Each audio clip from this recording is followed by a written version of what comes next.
Peptides are short chains of amino acids, right? Basically, an amino acid is the building block that makes a protein. And I think the analogy, proteins are full-length novels and peptides are short stories. Some peptides also show promise for anxiety reduction and stress resilience, because if peptides can enhance neuroplasticity and improve your brain's ability to recover from stress or anxiety, then they could work synergistically with meditation and mindfulness practices potentially. Systematic review found that the specific bioactive collagen peptides improved joint health scores by 25 to 35% in clinical trials, which I think is important. Harry, how are we doing, buddy? Good to see you. We're going to be talking, if I remember rightly from our last episode, about peptides today, my friend. So good evening. You're looking somewhat tropical. I think it's our Mindful Paths signage, which is like almost like a cocktail bar sign. I could do with a cocktail, I'm not going to lie. Right now, it's been a long week. And you've got some colour to you, and I've got all the weird lights on me, and I'm wearing a big thick jumper. So it feels very different. Even though we're both... I realise I've just said it's been a long week. It is only Monday, listeners. It felt like a long week. It's been a long day, but I've been weathered because I've been in the garden digging. I think I did 6 hours of digging yesterday and moving stone, and about 8 hours, I think, the day before. I'm creating a little artificial flat area on my slopey garden for a little pickleball court for me and Leo to play sort of football, tennis and pickleball and stuff on. But it's clay soil. I've got 8 tons of stone to move, and I've been digging with a little hand spade, doing all by myself, all by hand spade. And I've been out there in atrocious conditions. It's been hammering it down with rain. It's like a bog sliding over. The soles of both my shoes fell off. It was that wet. I completely lost soles of my shoes. So that's been fun. So I'm probably looking a little bit weathered. But I feel somewhat guilty. I've had a very more of an indoor weekend, looking after my nieces for part of it and hanging out with them. But honestly, just recovering. I had a full-on week last week, and I was saying to you off air, I think when we spoke last time, I was feeling under the weather, and it just progressively kind of stayed like that. And so my priority last week was really, just recovery. Like, I think what the misconception is, and we talk about well-being and wellness all the time, and I always find it somewhat not ironic, but I feel somewhat a little bit exposed sometimes whenever I get ill, because people think, hang on a sec, you're not supposed to get ill, right? You're super vitality guy. And the thing is what I say is that for a long time I didn't get ill, but when I do get ill, it is not as bad as it could be, and it tends to not last as long. And I was thinking about what I was doing last week, which was intense days where I'm delivering in front of people. I honestly feel like if pretty much 99% of other people had what I had, they would not have been able to cope with what I was doing. I honestly believe that, because I feel like I was probably in the midst of a massive COVID bout, and I was, temperature was up overnight, fevers, all sorts of things. And I was literally, like I said to you off air, at one point I had to excuse myself and be sick, and then come back. And I was thinking about that, and I was thinking, like, I don't know many other people that could survive. Yes, fair enough, I'm doing it because I don't get sick pay and I haven't got all of that sort of stuff. But I also felt able to cope with that and do the work and just recover. Right, because all I was doing was work in recovery. So I was able to do it. But so the point is, it's not that you never get ill knowing these practices and doing these practices. It's really about when you do get ill, it doesn't hopefully hit as hard or as long, and you know what to do to recover. So, like I say, I'm on the mend, but again, still prioritizing recovery and not really pushing myself. So very different weekend to what you had, actually. But funny, I looked at my metrics this morning. I said, we've had my wife's been unwell, my son was off school. I'll grab it back up, because my metrics, and we're all feeling a bit under the weather, myself included today. And this is where the data can be useful, because it gives you signs, right? So I woke up this morning and it told me that my skin temperature was up. I had a little red sign, which I didn't necessarily feel like it was any different to normal at that point. My HRV was down. My skin temperature was up, and I had all the warning signs. And on my Whoop band, they go red when they're bad. So I woke up to these red signals, and I was like, okay, so maybe there is something in some of these some of the data, because I wouldn't be able to tell you that my skin temperature's up or down, but it's been picked up in my sleep. But Yeah, absolutely. That's what the aura was telling me. I mean, like my numbers are back up to normal, right? High 80s for readiness, and HRV is back to normal, all of that. So from the metrics point of view, it's all looking good, right? Respiratory rate, everything. But last week, I could feel it, and it did have quite a dip, to about 50%. So yeah, I was operating around 25%, 30% capacity last week, and somehow made it through. But there we go. Well, maybe we can bring up the 20% back by talking about maybe the benefits that peptides can bring us. We have only briefly touched upon this subject in the past.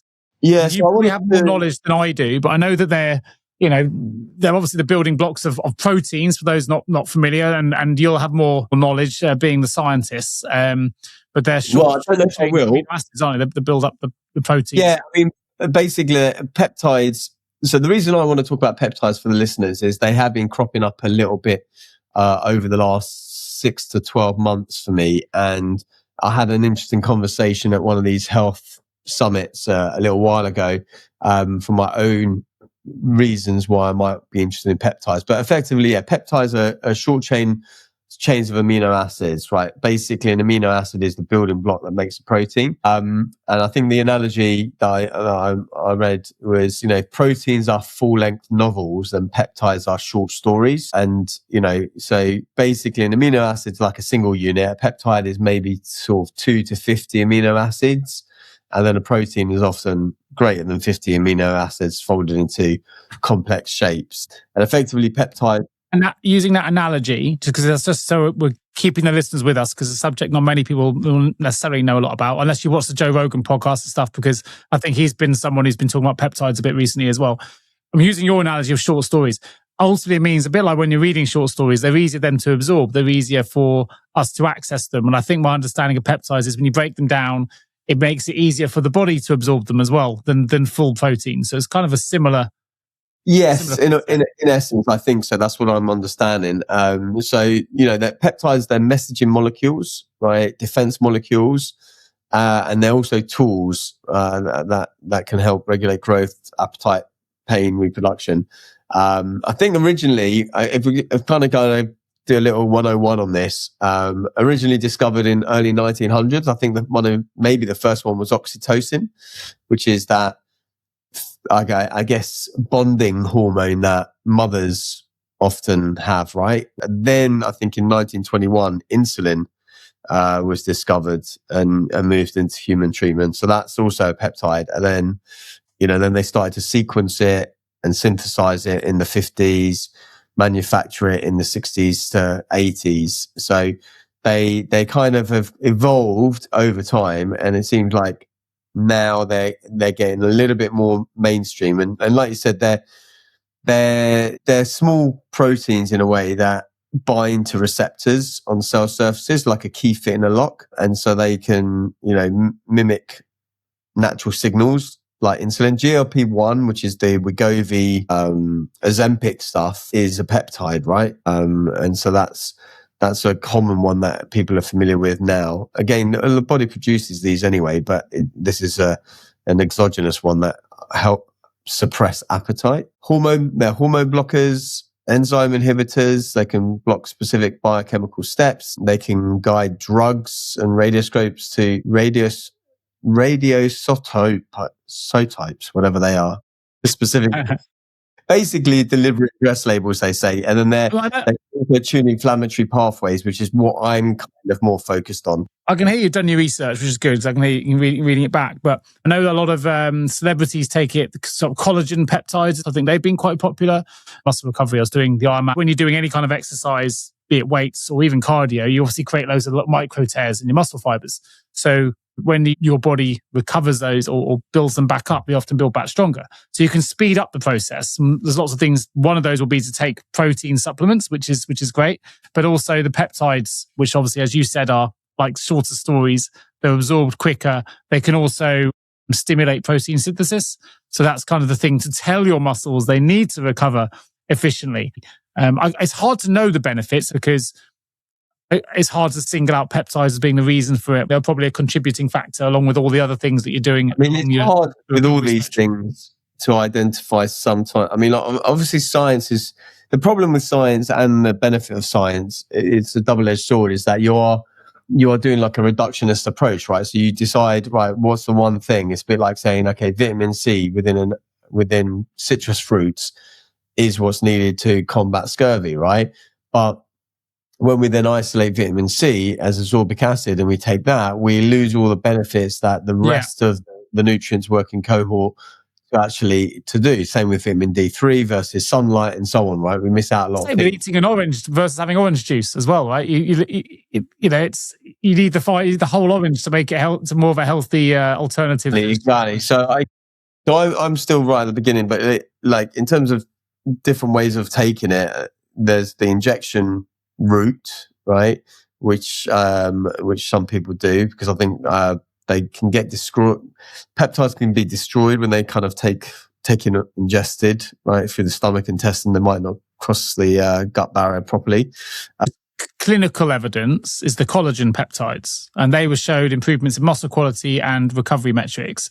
There was a systematic review found that the specific bioactive collagen peptides improved joint health scores by 25 to 35% in clinical trials, which I think is important for people over the age of 40 that are experiencing joint pain or degradation, which is a pretty significant improvement in a clinical trial, 25 to 35%, I think. And then some of the other peptides, like BPC-157, they're based on decades of animal studies showing they promote healing of muscle, tendon, and ligament injuries. But here's the honest bit, and I think you need to be mindful, and maybe it's improved, maybe you've got more evidence than I found, but there wasn't an awful lot of human clinical trial in relation to BPC-1. No, there still isn't from what I can see, and this is where I was going to go through some of the things. Mainly a sort of anecdotal evidence, really. Yeah, I mean, so kind of going back a step, there's metabolic disease, right? Diabetes, obesity, which is what we're talking about, insulin and GLP-1 receptors, like the semaglutide, which is Ozempic, Wegovy, etc. Then you've got bone health, which I think you were maybe kind of veering towards, right? Osteoporosis. So I think it's called teriparatide, something like that. Also, cancer, endocrine conditions as well, infectious diseases, antimicrobial, diagnostics and targeted deliveries. But there's a lot of wellness peptides versus medical peptides. And I think that's the thing, is that, you've got a highly regulated evidence-based area of peptides, right? Using human trials, dosing studies, safety monitoring, etc., right? For diabetes, obesity, maybe even osteoporosis. But then you've got the other ones sold online, i.e. Amazon, like you experience, right? Injury repair, anti-aging, fat loss, muscle building, skin, hair. But like you said, limited or no quality human evidence, and regulatory agencies like are flagging safety and quality concerns. I mean, that's the big thing for me, is that, what are you getting? And like the wellness peptides are like the ones you talk about, like BPC 1295, a few other ones. So yeah, for me, I think that's a bit of a Wild West area, is the wellness space. But the reason I'm looking into it is because, and I'm looking at whether there's specifically some proven benefits for rheumatoid arthritis, which is what I'm kind of more concerned about at the moment. They've been big in the biohacking space, haven't they? A lot of people taking peptides for those that were trying to sort of elongate their lives and biohack their ages and stuff. I think there's been a lot of peptide news in relation to that, which would make sense from a rheumatoid arthritis perspective then as well. Well, I mean, I don't know about RA and biohackers specifically, but for what I'm looking at is whether rheumatoid arthritis is somewhat of a gut inflammatory disease. So I think Hippocrates or whoever said, like, all disease begins in the gut. And then more recently, I've been reading, the last 10 years or so, about how maybe way many more diseases, right? Even like Alzheimer's and things like that, is all to do with like a gut issue. And so there is a growing body of research suggesting that the gut microbiota and the gut barrier may be involved in RA, not as a single cause, but definitely somewhat involved. And gut dysbiosis, right? Basically the imbalance of the gut microbes are associated with rheumatoid arthritis, and studies have shown that people with RA have distinct differences in gut microbiome than healthy people. And also there was a study I was looking at, and they implanted in animal models, transplanted gut microbiota from rheumatoid arthritis subjects, and it increased into other subjects, and it increased arthritis severity. So that was in animal studies. And then you've got leaky gut as well, where there's like intestinal permeability, which is what I've talked about before in terms of gluten. Alessandro Fasano, who's like one of the world's foremost experts on gluten, talks about how every person who takes gluten, ingests gluten, produces zonulin, and effectively, whether it takes a week, a year, a decade, or a lifetime, there's constant battle going on with people's guts in that respect. And so some people might take decades before they notice any difference. Other people might be, a little shorter amount of time. And so I definitely feel like there's something going on with my gut in that respect. And that's why I'm looking at specifically peptides for basically gut repair, if I can get it. Interestingly, the BPC 157 was originally discovered in gastric juice. I don't know if you knew that. It's a compound that actually your stomach naturally produces. But in animal studies, it's where they found it's had remarkable improvements on tendon, sort of ligament-related injuries. But it's only been a small study on humans so far. But I think that of the one small human study that has been done, 7 out of 12 people, which isn't many, with chronic knee pain felt significant relief for over 6 months after a single BPC 157 injection. So that's the ones you were talking about earlier, which is different to obviously the way you take it orally. Yeah. Which, if that's a sample that size, hasn't come up in my research as a peptide for RA. What ones that did come out is VIP, or vasoactive intestinal peptide, which is a naturally occurring peptide as well, which shows that VIP can reduce inflammatory signaling and influence immune cell function relevant to RA, and it acts on T cells, macrophages, and synovial cells, so potentially dampening that inflammation. But that's all preclinical, so it's not established as a treatment. All of this I think is pretty much preclinical. Citrullonated peptides as well. I mean, the collagen peptides, I think, are the ones that have most of the clinical studies. I mean, you can understand why. I think it's probably where there's a lot of money involved in skin care and skin ranges, and they signal your fibroblasts, the cells that make collagen, to increase production. They provide the raw materials your body needs to actually synthesize new collagen, and they improve skin hydration and elasticity. So you can understand why there's research here, because there's money behind it. Right? Multiple studies, 2022, 2023, 2024, found that collagen supplements lead to measurable improvements in skin elasticity, hydration, and visible signs of aging. So less visible wrinkles, smoother texture, and more firmness in 8 to 12 weeks, which also makes sense because a bit like creatine, we talked about that on the show, it's not something where the first treatment, certainly orally, works. You kind of load the system. So the first 2 weeks is kind of adaptation. 3 to 8, you start noticing subjective improvements, but it's really 8 to 12 weeks before you can really judge if they're working for you. And they're not cheap. So that's quite a long period of supplementation and probably quite a lot of expense until you see the results. However, if you are interested in skin and anti-aging type products, the results are pretty compelling based on the clinical studies. Yeah, I mean, I wouldn't really, I'm not bothered about the skin so much because I think I do enough. I mean, for collagen in the skin, the challenge I've got with a lot of people is the foundations aren't in place. For example, sleep, hydration, right, all of that. The other thing that I do for the skin is not put much on it, for one, and also use infrared and red light, which also stimulates collagen production. I think with skin stuff, I always say, like, build your skin from within, i.e. from the inside out rather than the outside in. And I know these peptides are ingested, right? So that's technically the inside out. But yeah, so I guess there's more vanity money involved. So there may be more research with that. So I'm curious to know, any listeners out there have experience with RA and peptides specifically, because I would definitely be keen to hear what your experiences are, because I think I'm going to give it a go. But I need a measure first. And I know that I have a number, an anti-CCP number, which has been taken. which I can then maybe see if that changes. But yeah, so my problem is that. Yeah, well, hopefully listeners can come in because it's something that you're generally potentially suffering with. So you're trying to find, be proactive about finding a solution early doors, right? I think you mentioned the inside out idea. Like, it's worth mentioning because sometimes we talk about things a lot on the show that can be quite expensive, whether it's saunas or ice baths or whatever, right? But you can get the benefits from this by, as you say, eating, getting more red light for your skin, or actually eating collagen-rich whole foods.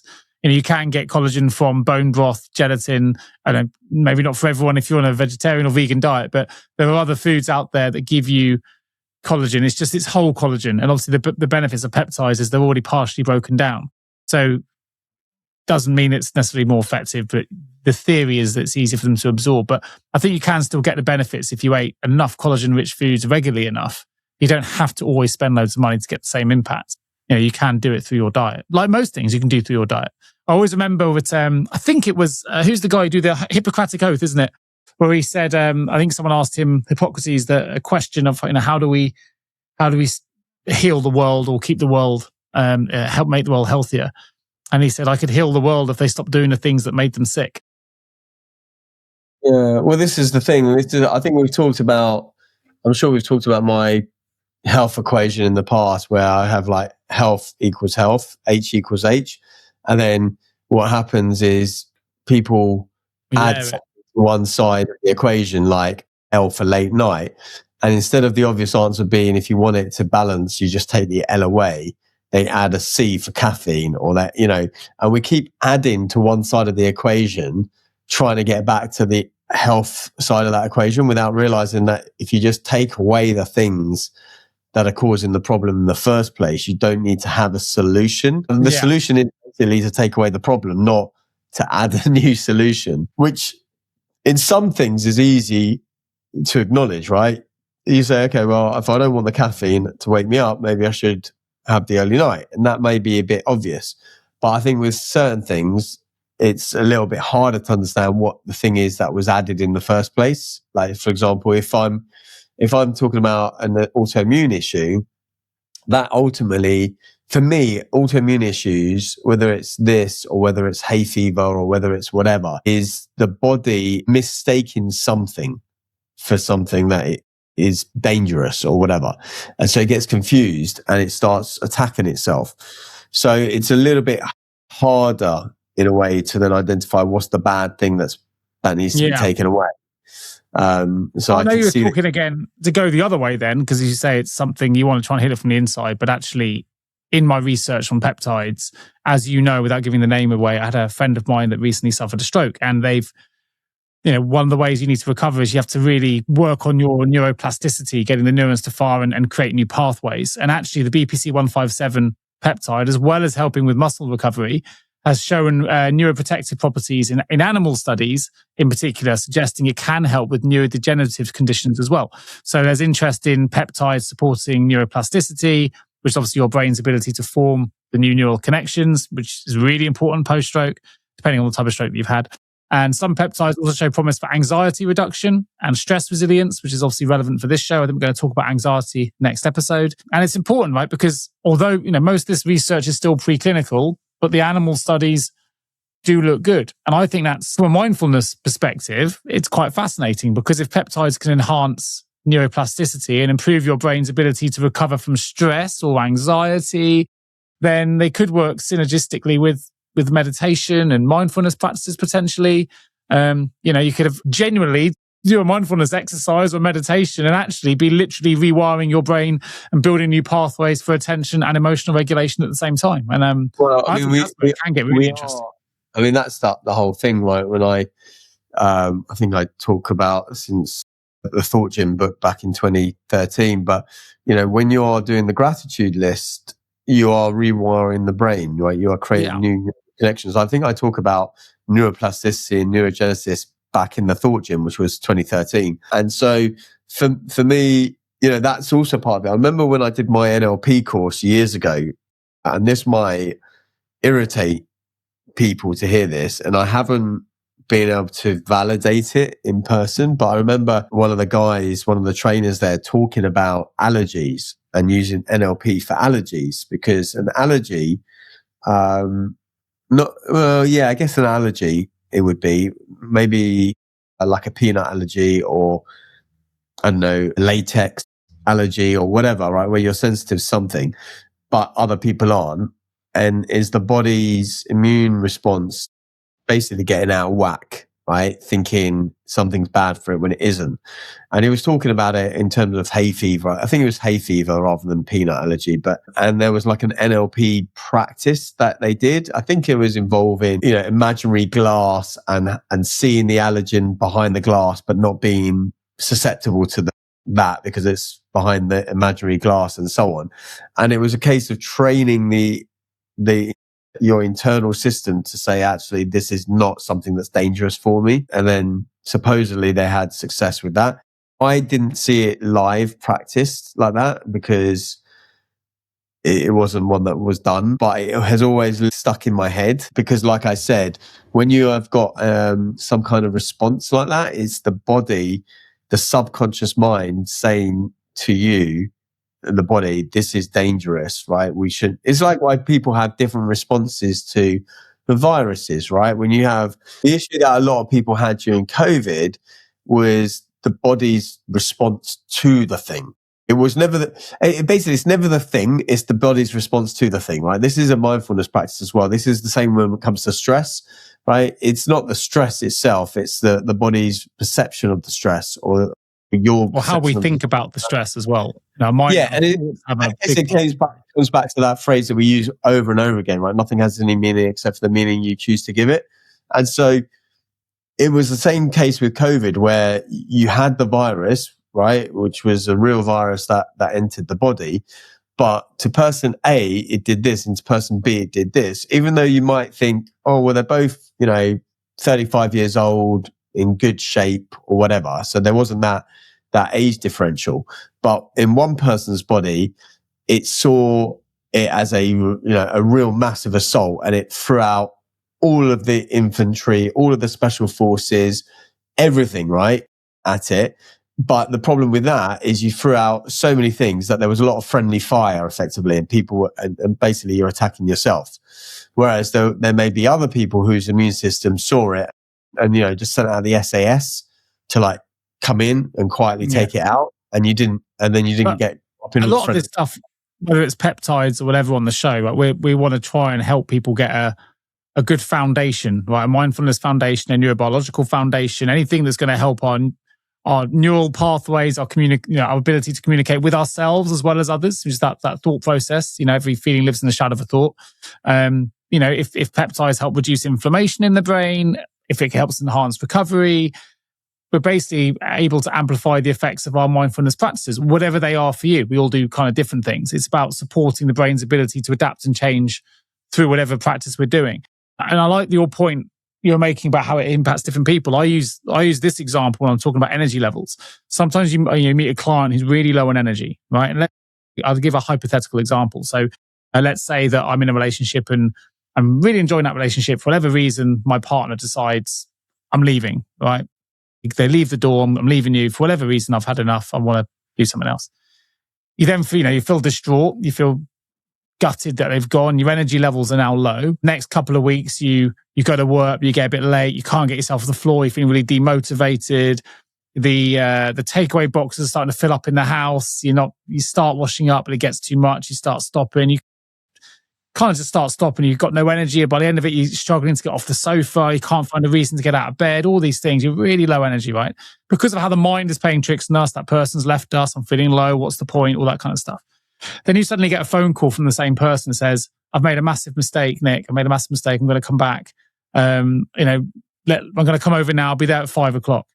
Like suddenly you're able to find unbelievable levels of energy to clean the flat, do the washing up, get yourself out of bed, perk yourself up. You want to enhance. And where that energy was always inside us. Like in that example, I've made this up on the spot, but you've always got that energy innately. It's whether we are able to access it, whether we're able to use our thoughts and our mind to access the energy we need. Sometimes when we get ill, I'm not saying we haven't got the virus, but we can let it in and defeat us immediately psychologically before we've even had a chance to let our immune response kick back and go, now I'm going to be ill. Now I'm going to miss this. I'm going to be unable to do this. I'm going to be ill. It's probably going to be weeks. I'm going to Or you can go, I can't afford to be ill. I'm going to crack on. I've got this project to get done. Or whatever it is, just that thought process alone will change how much that virus does. I think it does. And I think the key is that, that for people to understand, I've been explaining this a lot this last week to students, is that, we are effectively human pharmacies. So our body will make up different chemicals in our system based on how we think and how we behave and how we act. And so in your example there, where, you've got the virus, but you've got stuff to get on with and you crack on and you manage to do it, there's a mental side to that for sure. But I was thinking this last week because I was able to do the work I needed to do, but there was also an influx of things like adrenaline and other hormone responses, which I, in essence, turned on because I said to myself, come hell or high water, I have to be here. I can't physically be in bed right now because at best, even if I left now, I wouldn't get into bed for another 2.5 hours by the time I got home. And therefore, my body had to find another way, in which case was releasing adrenaline and a few other hormones to get me through it.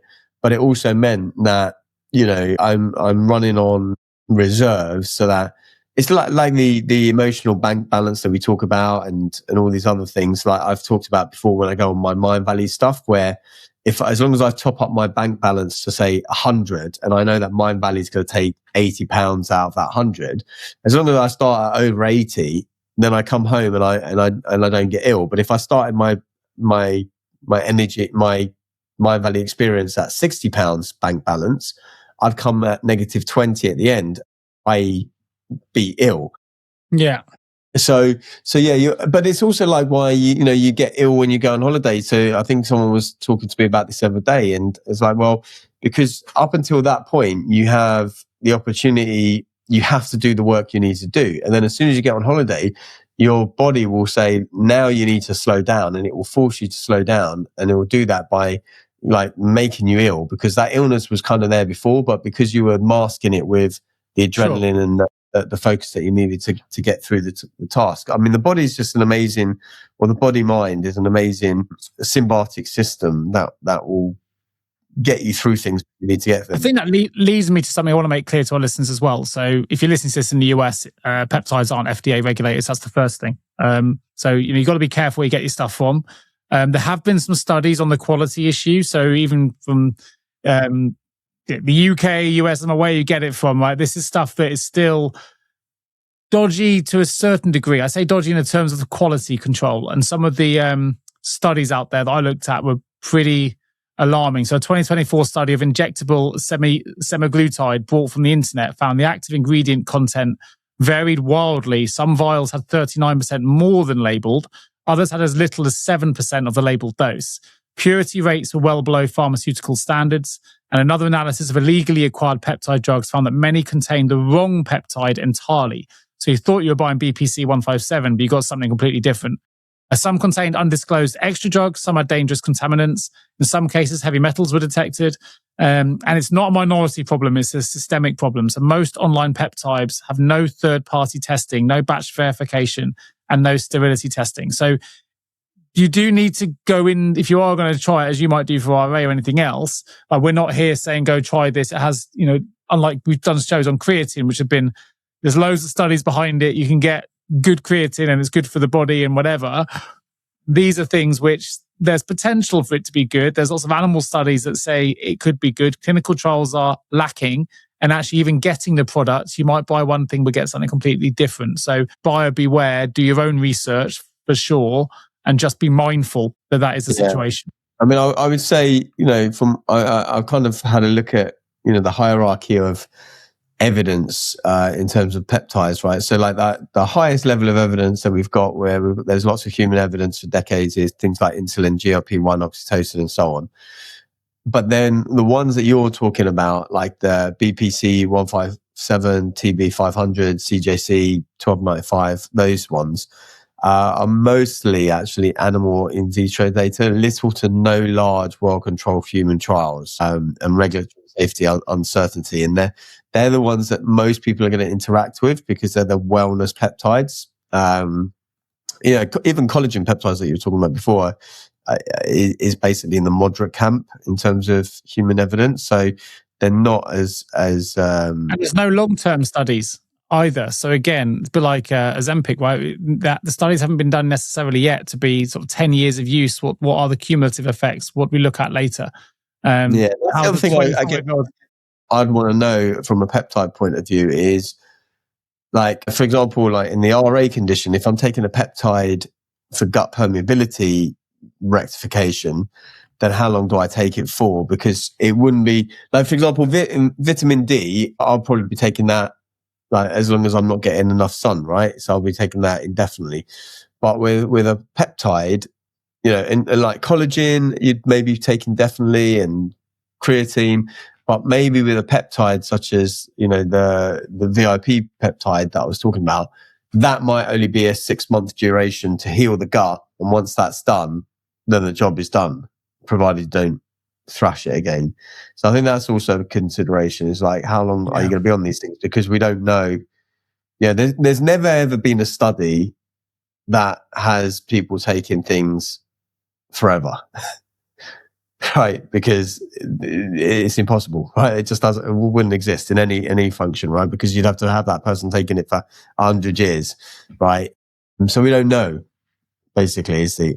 I'm aware, because I don't get it, that, you know, 30 to 40% of our recovery capacity is done by doing something that's completely free, which is sleeping. You know, you could add another 10, 15% of that through nutrition, through training, through the way we manage our stress.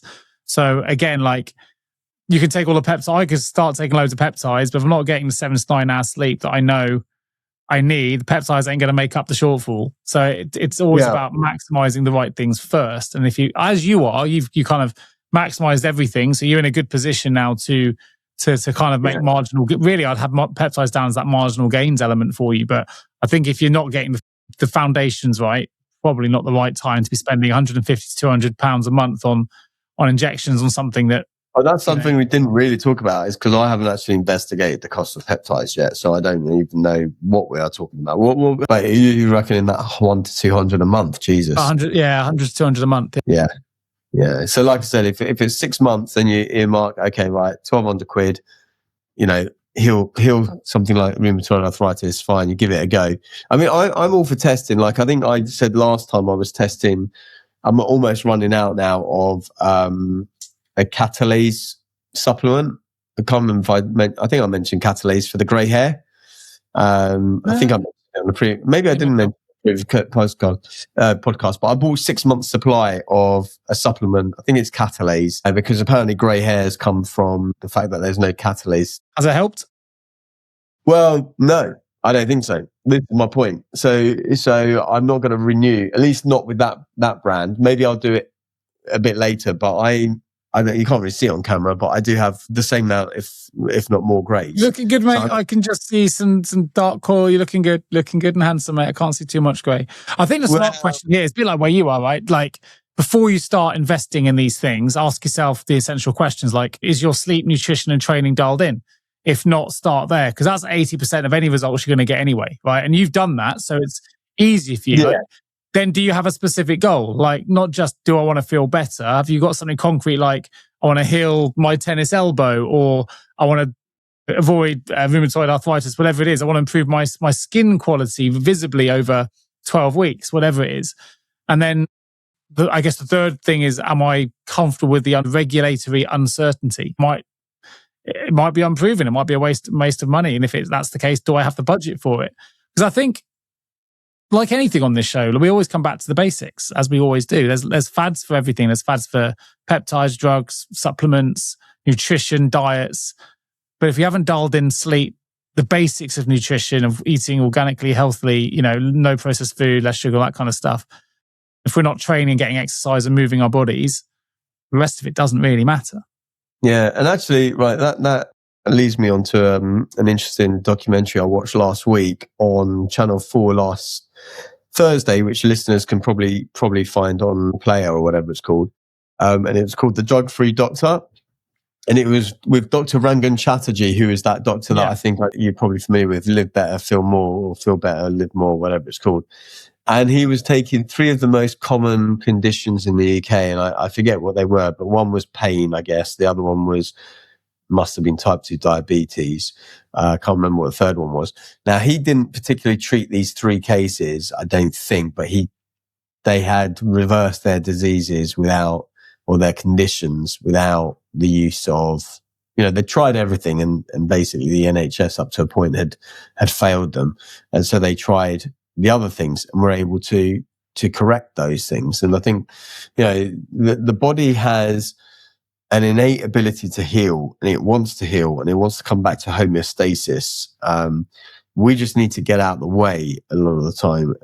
I think, like you say, often it's the basics, the unsexy things that are going to ultimately do the best. I remember listening to a podcast once, and I can't remember if it was a health coach or a trainer or whatever, and he was talking about testosterone and testosterone replacement therapy. And he said, like, if I've got someone coming up to me and they're working out in the gym and they're doing all this stuff, and they say, like, I need testosterone replacement therapy, and they're not getting 8 hours of sleep a night, it's like, forget it, right? You need to be getting the sleep, right? That's where, your testosterone is gonna be building from.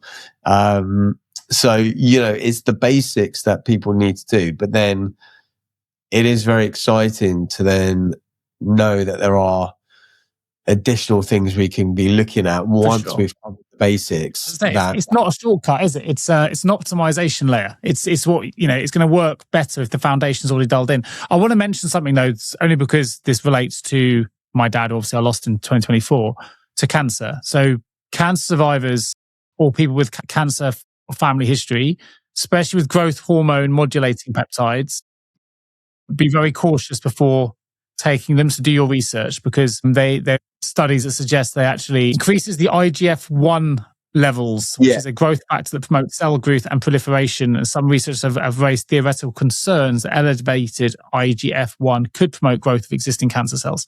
Now, it is theoretical, but even so, just that actually reminds me of our conversation about stem cells, where we were talking about, I think, the danger potentially of, where we're talking about pluripotent stuff. And I think I sent you some documentation. I'm not sure if you ever read it in the end or watched what I was talking about in regards to that. But I remember that cropping up there, where, you don't want the bad stuff to grow, right? That's the thing. Stem cells, and IGF, right? Insulin growth factor, like 1 or whatever it's called. You've got to be careful, because, you stimulate too much growth. And like I said, everybody's got cancer cells in them at any given moment, but then the body's immune cell deals with it. And if you end up having, basically giving them, a bit of an injection of stuff, and they go into beast mode, they may not be able to be contained. No. I mean, if I was a big believer in this for the moment, I'd have probably invested and bought them for my tennis elbow, which can take 6 to 12 months to heal, right? Instead, I've invested in supports and an arnica and things like that are a little bit more natural. I haven't invested in peptides. Maybe it would accelerate my healing, but for me right now, I'm just going to stick with the infrared sort of treatments, the massage, the acupuncture.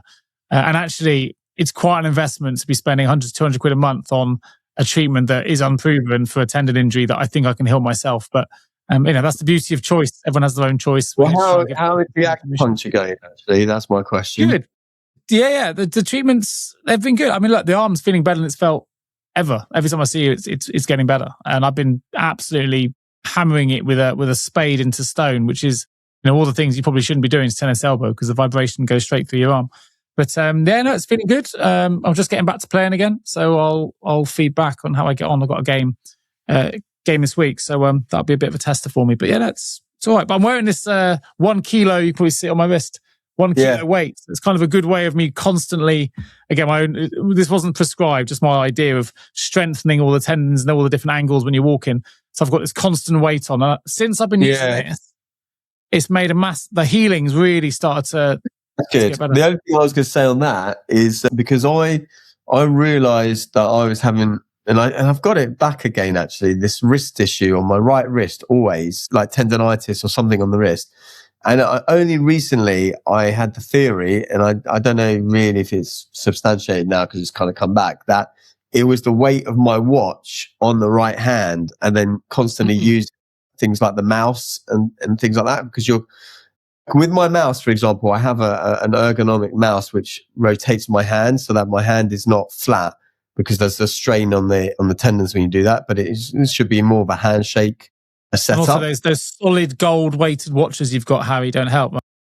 I don't have any solid gold weighted watches. I do have a heavy Garmin, which is generally heavier than a regular watch. So I'm just curious, because presumably you use the mouse with your right hand as well, and that weights on 10 your hours right a day.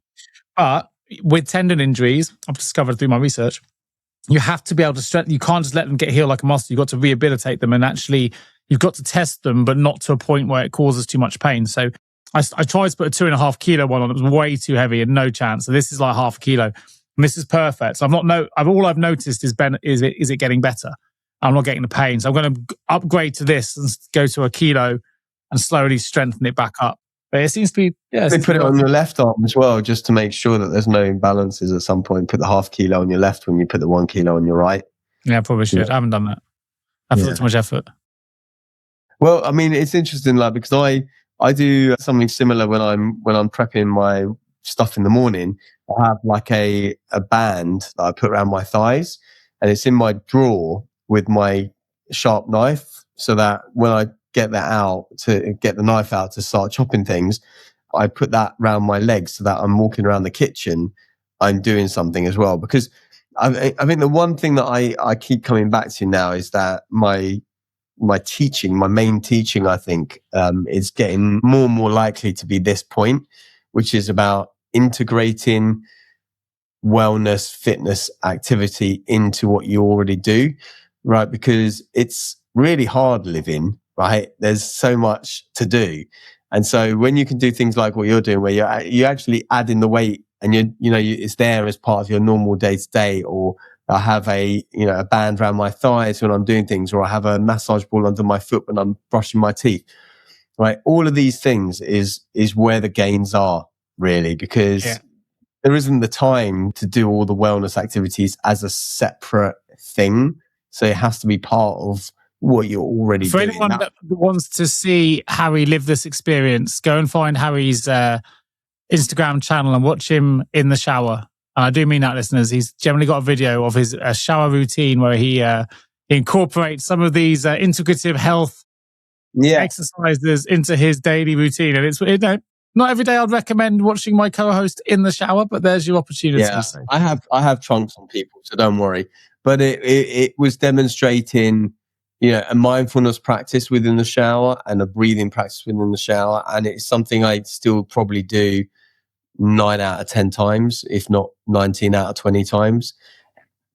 Especially last week, honestly, I was too busy a lot of the time to do anything except for get ready and get out of the house. And so I'm thinking, where can I do my mindfulness practices? Where can I do my exercise practices? And ultimately it comes down to putting them into things that you're already doing. That's really what it comes down to. Yeah. Good. Well, the thing is, I have an extraordinary ability to do this, and I'm bigging myself up here, but bear with me, because I think most people are the same. Most of us have an extraordinary ability to do this day to day, but we just don't prioritize health and wellness activities. Instead, we multitask and prioritize phone and work. That's what we do. So we'll cook while looking at our phones, or we'll go to a sauna and read a book, or whatever it is. We read our emails.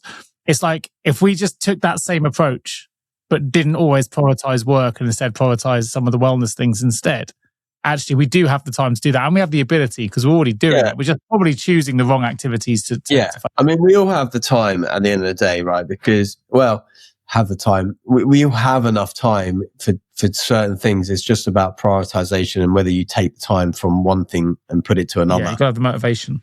It's rare that no one's got any time, right? And you think, how much time are you spending on your phone? Honestly, I don't know how people, like, I think if I was a teenager today, I would have failed a lot of my exams, because I think how much I had to study I did well in my exams, right? But I had to study a lot. If I was spending, let's say I was spending 4 hours a night studying for my exams, But then instead of 4 hours, I was spending 2 hours because I was spending 2 hours on my phone. Yeah, but you can use AI now to get the answers and research done for you. So, but that's not going to help. That's not going to help you though in the exam. I'm being a little bit facetious as well there. I know you are, but here's the reality of the situation we're in, right? So the thing is, you can use it smartly. It's not always about using AI to write your responses. But if you've got an assignment you've got to do at home, and I've seen this, out there. I don't know, you've got a science exam, whatever it is, whatever you do, astrophysics, you can write your assignment response and you've written it without any AI support whatsoever, right? But before you submit it, you can still put it into the AI and go, where is this going to fall down? Where are the elements here that I'm missing? What do I need to put in before my tutor sees it?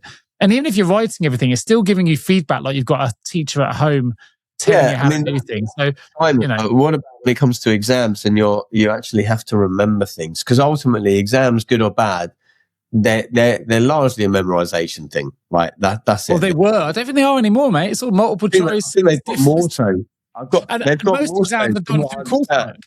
Because there's 80% of it's coursework now. It was 80% exams. No, I've been told the complete opposite, right? No. I've been told the complete opposite by students, in that most of the exams are now more working towards almost 100% exams, right? Like even when I came to my GCSE maths, we did it in modules. So you could do some of it in year 10, some of it in year 11 and so on. And now I think it's almost all at the end.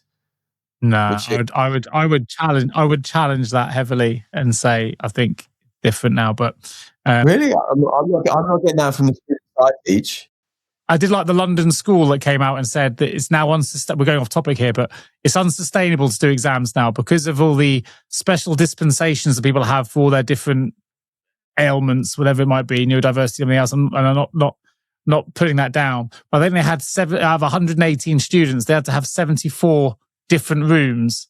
Yeah, because everyone requested access, and it's like, oh my god, it's getting crazy now. Like, I think it's all a bit ridiculous. Like, if I'm honest, it reminds me. I don't think you ever watched Cobra Kai. Did you ever watch Cobra Kai? I watched Cobra Kai. I watched the first series and a half. Yeah. Yeah. So the first series where he's in the dojo with his one student who's got the asthma, and he grabs his asthma thing and throws it against the wall, and he says, "Yeah, not anymore. You haven't," or something like that. Now, asthma is a very serious condition, and I'm not by any way supporting what's his name did, but it got to that point where it was reminding me of, there seems to be a condition for everything, right?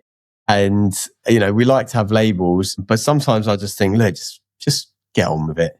Just get on with it. Maybe we're showing our age, but I'm of the same volition, really, a little bit. Like, or celebrate the difference rather than always think you need a special assistance for it. I've clearly got an ADHD brain in the way that I do things. I don't need to go and get a diagnosis for it. It's who I am, and I'll look at the benefits. Well, I mean, also, look, I'll admit, there's probably more of this stuff happening now than there was. But I read a really interesting book over Christmas. I can't remember if I shared it with you, but I do recommend reading it, called Stolen Focus. Did I mention it to you before? You didn't, no. No, I really enjoyed it, but it was talking about the fact that we're able to focus less. It was talking about social media and smartphones to some degree as well. But it was talking about ADHD and a bunch of things, but it was really well written and well researched and very readable. So I do recommend. Okay, much of that. Stolen Focus, but it talked to the idea that we are losing that ability. I've noticed that specifically since COVID, that my ability to focus, even if it's on a movie, right? I was listening to an interview the other day with Ben Affleck and Matt Damon, and they've been doing a lot of interviews recently because they're trying to promote their new movie on Netflix, which incidentally I did watch and was actually half decent, but Netflix movie all the same. They're trying to promote it because there is some kickbacks that the crew will get if it does well, and so they're promoting it a lot. But they were saying how Netflix were basically saying, oh, we need to reiterate what the plot device is 3 or 4 times in the movie, because the way people watch movies now is so different. You don't go to the cinema and focus on a movie. You're sitting there whilst there's a name for it, isn't there? There's a name for dumbing it down, so you can follow the movie whilst on your phone. And a lot of Yeah. scripts have been rejected because they've been too complicated because the modern audience won't follow it. No. And I fully accept that. And I recognize that in myself, because I got to the point where I can barely watch a movie because I'm so used to watching YouTubes and shorts and things like that. And so I know that my focus has deteriorated. And that's speaking of... I honestly don't think, I mean, my wife would tell you mine hasn't. I think I go the other way. I go into hyper focus mode and you can't pull me out, and I'll lose 6 hours to a project because I'm just all in. And that's just how I do things. And actually, I'd find a movie as a bit of respite. I'm happy to stop doing something for 2 or 3 hours because I'm usually like straight in until that project's done. Yeah, I mean, that's good. I mean, that's your brain. I mean, that is an ADHD trait, I guess, as well, where you go to hyperfocus as well. Yeah. Yeah. So it drives my family up the wall a little bit. Yeah, I can see that. Well, look, we've been chatting for now, dude. It's been good to see you. I think we're gonna have a short one today, and it's turned out we've had a good old chit chat. So, yeah. I think ultimately we'll leave this in the listeners' hands to make their own choices. Do your own research on this one, but there could be some really good benefits depending on what you're struggling with. If you want better skin and tendon recovery and stuff, take a look. But do so with open eyes and caution and research first. Yeah, interesting subjects. I think we're going to talk about anxiety next week, so I'm looking forward to getting into that into a bit more detail. It's a subject that I'm quite passionate about, so should be good.